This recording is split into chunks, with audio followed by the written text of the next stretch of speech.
Namaste. Once again, welcome for this part 3 session wherein we are going to discuss the converse of the third corollary case number 2 to AA criterion. So this corollary 3 we have made for this corollary 3 we have made three parts. Part 1 is about corollary 3. Part 2 is converse of the corollary 3 case 1, and this part is called part 3. It is the converse of corollary 3 case 2. So we have made three separate videos for corollary number 3 and its converse. Okay, now this is the figure for the converse of corollary 3.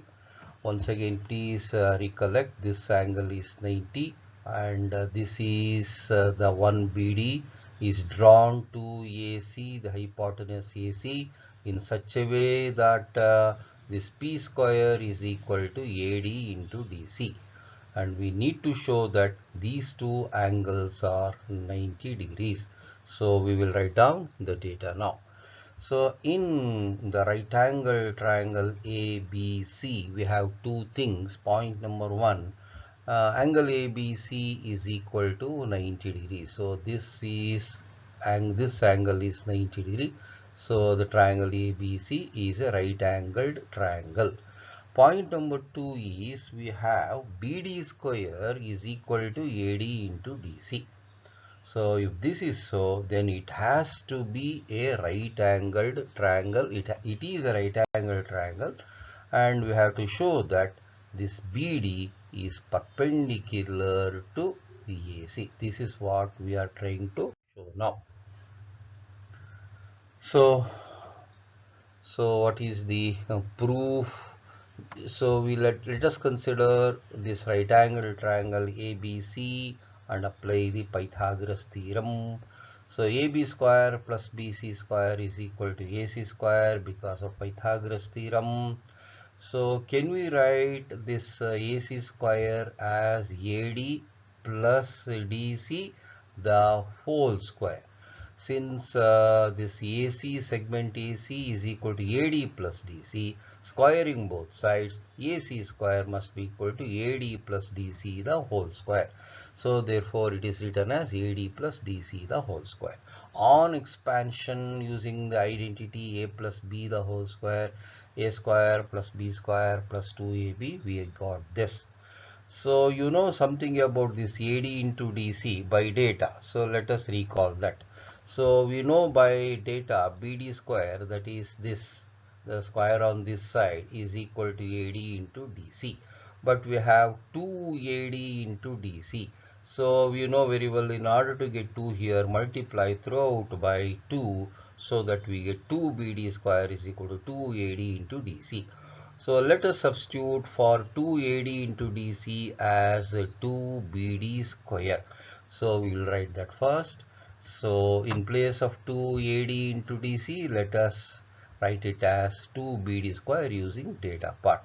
So this 2BD square can be easily broken up like this as, okay, this can be broken as 1 BD square plus another BD square. Okay, now in this stage, let us regroup this. So we will make AD square and BD square as one group like this, and DC square plus BD square as another group, so that we can write in the next step as right hand side AD square plus BD square plus DC square plus BD square. So now let us equate the corresponding parts on either sides. So we get this AB square is equal to AD square plus BD square, and BC square can be equated to DC square plus BD square. So this implies that point number 1 we can write AB square as equal to AD square plus BD square, and part number 2 we can write BC square as equal to DC square plus BD square.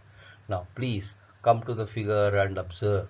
So the first implication says that the AB square is equal to AD square plus BD square, and from second result we can say that BC square is equal to AD square plus BD square. So therefore, the square on this side, longest side of a triangle, if it is equal to sum of the squares on the other two sides, then we know those two sides must contain a right angle. So this angle is 90. For the same reason, this angle is also 90. So we can conclude that angle ADB must be equal to angle BDC must be equal to 90 degrees. It's all because of converse of Pythagoras theorem. So this is how case 2 has been proved. So hence we can conclude that BD is perpendicular to EC. I think we have enjoyed the all the three cases, all the three proofs. So let us conclude by quickly revising all the three whatever we have learned. So corollary states that corollary 3 states that BD square is equal to AD into DC, and this one has converse wherein we have dealt with the two cases. So this is case number 1, this is case number 2. So observe the figures carefully. Okay, so now let us conclude this session by recalling one of the famous statement given by Huygens, a physicist, and he says that world is my country, the world is my country, and science is my religion. So with this beautiful thought, let us conclude this session. Friends, see you in our next video, wherein we will discuss corollary 1 and corollary 2 with their converse. Thanks for watching. Take care. Bye bye. See you.